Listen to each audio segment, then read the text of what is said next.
Well, good morning. It's me, Kenny Polcari, your host of the party. And today is Friday, April 25th, 2025. And here are the things that you need to know. Well, stocks continue to rally. It's unbelievable. But you got to ask, is somebody confused? Is it Donny or is it Gigi? Because somebody doesn't know what's going on.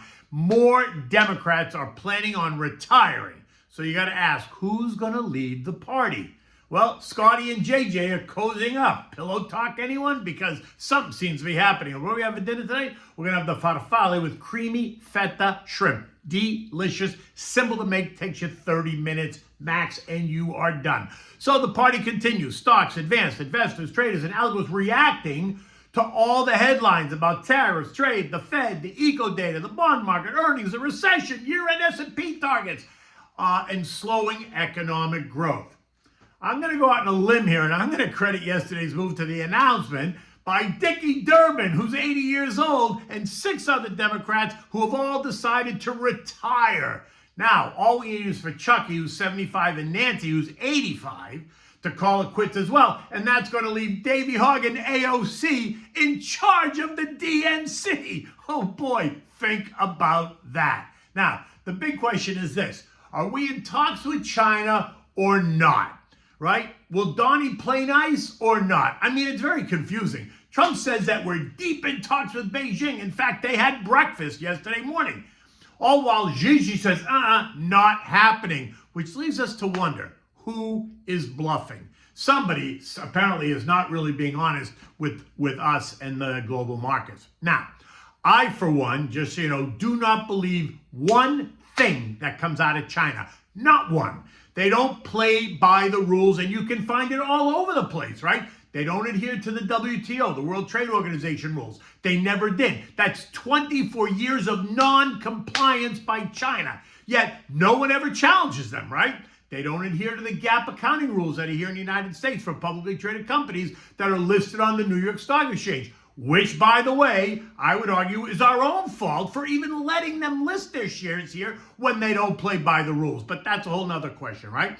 They don't adhere to trade agreements. They steal our IP. And for sure, you can't trust their eco data. Do I need to go on? So I'm just curious. If we're not in talks with China and we don't have any definitive trade agreements yet, and the Fed is not cutting rates, and the earnings parade and forward guidance has been cautious at best, all while more than 45% of economists and analysts are warning us about this coming recession. No, really, this time it's really coming is what they tell us versus, 4 years ago when they told us, get ready, be prepared, and it never came. And something else must be going on. Someone knows something because stocks rallied hard again. The broader market, the S&P has rallied nearly 13% in just 2 weeks, but nothing is going on? Or is it just because the market is a discounting mechanism so that the rapid and painful sell-off over the past month that we saw has already discounted all the bad news and is now looking through that to see the sunshine on the other side? That is a possibility. Yesterday, the Dow added 490 points, or 1.25%. The SP up 110 points, or 2%. The NASDAQ tacked on 460 points, or 2 3/4. The Russell up 40 points, or 2%. The Transport added 255, or nearly 2%. The equal-weighted SP up 110 points, 1.7%. The MAG 7 advancing by 645 points, or another 3%, and that remains the most recent outperformer. Now, that does make sense, because the tech stocks in the MAG 7 have gotten completely smashed over the past 4 months. The index itself falling 33% off the December high. Some individual names falling even more. Nvidia, for instance, lost 43%. Tesla lost 55%. Apple down 35%. Google down 32%. Microsoft down 26%. Amazon down 33%.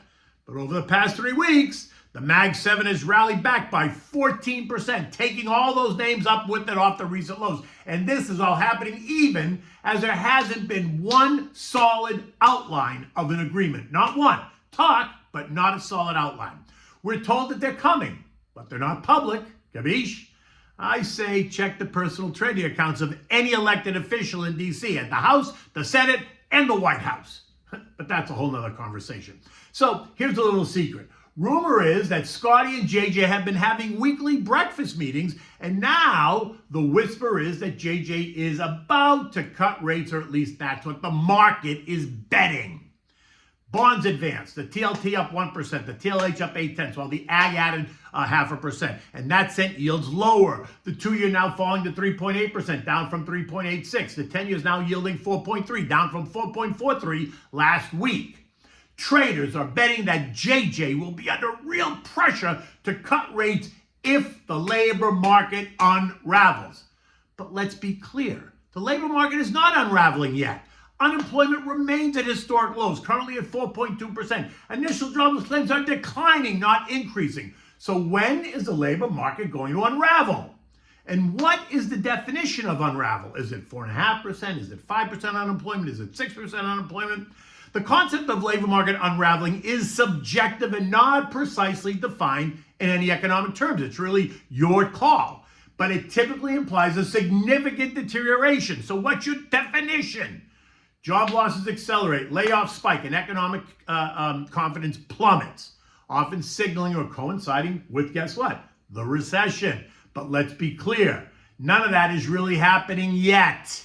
And I'm not in the camp that believes 4.25% Fed funds rate is usurious. It is not. It's historically normal. Now, yesterday we learned that existing home sales plummeted by 5.9%, worse than the negative 3.1% that they expected. And they blamed that on high mortgage rates. I'd argue it's not high mortgage rates at all. It's high housing prices, and that sellers are not being realistic. Why? Because the Fed created an asset bubble in housing by keeping rates at zero for way too long. How about 12 years too long? If JJ were to cut rates and mortgage rates were to decline, housing prices will most likely rise, unless, of course, we run into that recession that everyone's talking about. Then maybe they'll decline. But if you want to see home prices rise, if you don't want to see home prices rise, we need to see housing become more affordable. And the only way that's going to happen is if rates remain where they are and sellers recognize that their expectations are way too high, so they reconsider and cut the price. That'll force housing prices down. We just saw that happen in the equity markets. Buyers became exhausted, prices got out of line, and buyers decided to pull back. So sellers had to reconsider their position and their options and just look at any chart to see what happened. Bang! Prices came down to more reasonable levels. Look, a market correction is not a fundamental change in a specific company or a business. It is a temporary change in market pricing. It's predictable that it will happen from time to time, and it is expected, really, within the context of any market discussion or trend. If you can get comfortable with that, then you're going to see corrections as long-term opportunities, whether they're in stocks, whether they're in housing, whether it's in gold, whether it's whatever. Any correction is an opportunity. Gold, which has been on a tear as the ultimate safety trade, has also experienced a bit of that back and forth. It was up $50 yesterday. It was down $50 today. This is the same buyers that took it higher look for somebody else to take them out of their very expensive position. Think about the guy that top ticked that it's $35.09. My sense is that if something happens, if we get more of a definitive announcement on trade or rates or a tax bill or more Democrats deciding to retire, then stocks will rally and gold will retreat. And 3,200 would not be out of the question. And if that doesn't hold, then a retreat to the trend line at 3,080 would be the next stop. Remember, they took gold up more than 30% in 4 months. 30% in 4 months. That's a disaster scenario. And we're not in a disaster situation. This is not 1987, 1999, 2007, or 2020. So stop the histrionics. Now, U.S. futures this morning are mixed. Dow futures are down 120, S&Ps are up 3, Nasdaq's up 12, while the Russell's down 11. Asian stocks rose overnight. European markets are trading up this morning in early trade. Eco data today is all about the University of Michigan and their sentiment surveys. And it is expected to be at 50.5, in line with last month, but that is fairly negative. But it's a soft data point, right? It's not a hard data point. The one-year inflation expectation is now 6.8%. That's not a typo. With the 5 and 10-year expectation now at 4.4%. Earnings today include CNC, Fastenal, Schlumberger, Lazard, and Lyondell. And after the bell last night, we heard from Google. And Sonny Pichai did not disappoint. He's almost like Jamie, right? They crushed it. Earnings per share at $2.81 versus the expectation of $2. They beat on ads. They beat on search. They raised their dividend by 5%, which is now 21 cents a share every quarter. They announced a $70 billion share buyback program, and they're still going to spend $75 billion on CapEx, all while consolidating teams and cutting back on costs when they can. And this will, as Sonny explained, help us to have a more resilient organization irrespective of the macroeconomic conditions. The stock is quoted up $8 this morning. So this is why I keep saying that you need to do a reality check and assess your portfolio, making sure that you own fundamentally strong, diversified, stable, high-quality companies that will recover much faster. Not making emotional decisions during tough times is key to creating long-term wealth. So the investment decisions you make today have the potential to shape the rest of your lives, and long-term investment remains a proven key to financial success. Now, while today's markets are more complex and volatile than ever, market corrections are an inevitable part of the landscape. Talk to your advisor. Know what your risk tolerance is. Know what you own and why you own it. Here at Slate Stone Wealth, we expect every stock to decline to some degree during market corrections, but our philosophy is built on resilience, and so should yours. Look, call me to discuss. I'm happy to have that conversation.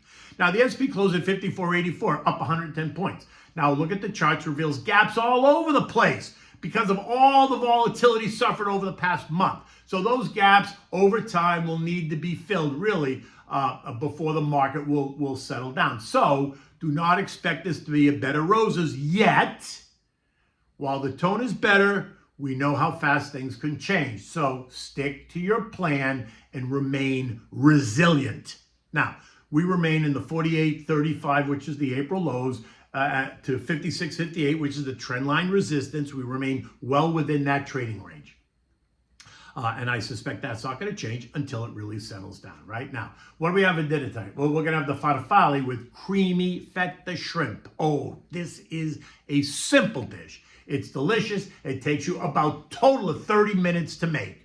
And it's cost effective, right? You need a block of feta cheese. You need a pound of the cleaned and deveined large shrimp. You need sliced cherry tomatoes, sliced garlic. You need fresh spinach, olive oil, salt, pepper, and of course, you need 1 pound of farfalle pasta. You want to begin by preheating your oven to 400 degrees and bring a pot of salted water to a rolling boil on the back burner so it's ready when you need it. Now, in a large oven-proof dish, you're going to put everything in there. So you're going to put the feta cheese right in the middle, and then you're going to slice it so you open it up so that it's easier to melt. You're going to add the shrimp, the spinach, the tomatoes, and the garlic all over. You're going to season it with salt and pepper, and you're going to drizzle olive oil over the whole thing. Not a ton, just drizzle it, right? Then take this, place it in the middle rack in the oven, roast it for 20 minutes uncovered. Now, boil your pasta, leave it a bit al dente, strain it, reserving some of the pasta water, which we also know is called tears of the gods, right? After 20 minutes now, take the dish out of the oven.